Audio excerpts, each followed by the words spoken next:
rahmatullah. وعليكم السلام ورحمة الله وبركاته. Unfortunately, cheating in exams has become very common here. Even brothers who appear to be practicing with full beards and other acts, even they seem to neglect this prohibition. Could you give us all a reminder, inshallah? First of all, don't be deceived by the looks, because the looks can give you an indication, not necessarily the reality. Secondly, no one is perfect and no one is infallible. Only the prophets and messengers, peace be upon them, are infallible. All the rest may make mistakes. So don't judge people by a mistake or more they had committed. Thirdly, we have to weigh the pros and cons. A person who looks practicing, has a good beard, wears his trousers above the ankles, prays 5 times in the first row in the masjid, memorizes a great chunk of the Quran, gives in charity, gives da'wah, gives reminders, does his level best to become a practicing Muslim, but he has flaws and shortcomings. Welcome to the club. Aren't we all this type of man?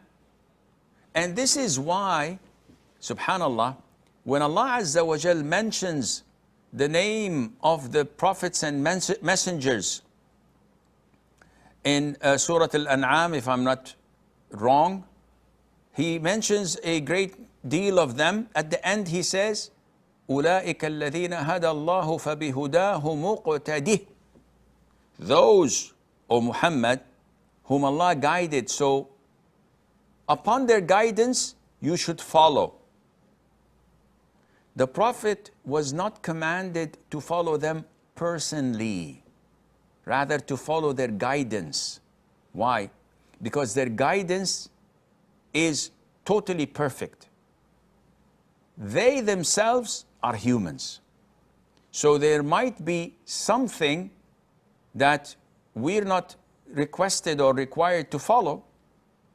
So the strength of Prophet Musa and his ability to fight is not something that we are recommended to do whenever someone speaks to us, punch them or pin them to the ground.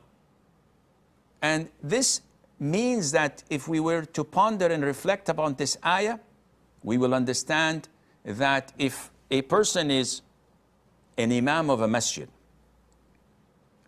it doesn't mean that if he did something small that is wrong or sinful, that we should stop praying behind him. It's not 100% or 0%. There are shades of gray that we have to look into. We have to be fair.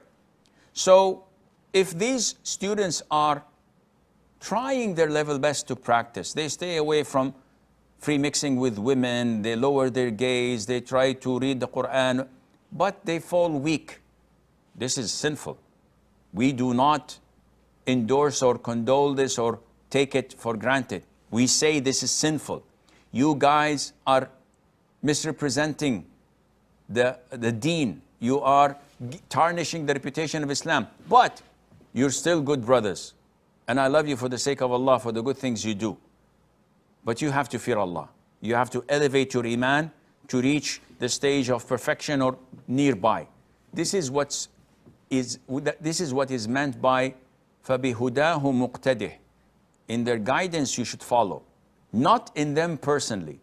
So you see a scholar, for example, and you learn good things from him. Take the good.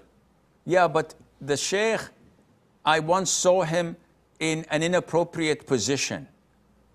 Okay, don't tarnish everything and cancel all the good in him because a shortcoming or a flaw that he did. We're all human. So my reminder to them, remain steadfast, don't cheat. You're representing Islam. Always remember that you're accountable by Allah who's watching you. And my advice to you and the likes of you, ignore their flaws and shortcomings and focus on the good things that they have. Give them a reminder every now and then and also pray to them when you are in sujood and at the times of prayers when they are answered, and Allah is most forgiving, most merciful. We have